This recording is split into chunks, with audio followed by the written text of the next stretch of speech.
Milisi tepi barat bangkit dan siap membunuh siapapun musuh terkhusus IDF. Bahkan mereka bersumpah akan menghanguskan Israel dan seluruh rezimnya. Mengutip Kabarni dan Al Jazeera pada 26 Juli, bahkan kini milisi tepi barat masih aktif di Khan Yunis. Hal itu disampaikan oleh pakar militer dan ahli strategi perang asal Yordania, Mayor Jenderal Fayez Al-Duari. Lebih tepatnya, Al-Duari sedang menyoroti situasi konfrontasi di tepi barat yang kian sulit dikendalikan IDF, tersirat bak buah si malakama.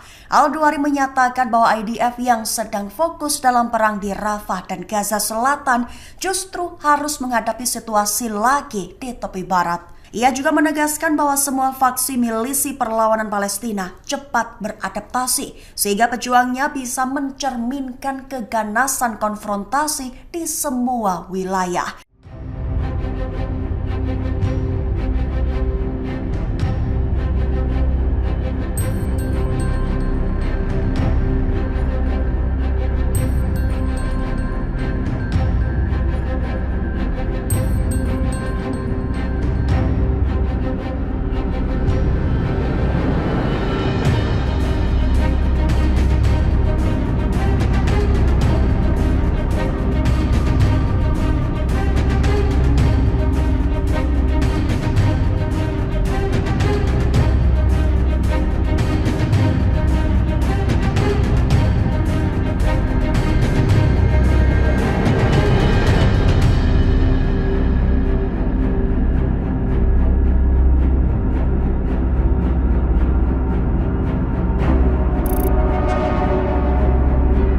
Download Tribun X sekarang, menghadirkan lokal menjadi Indonesia.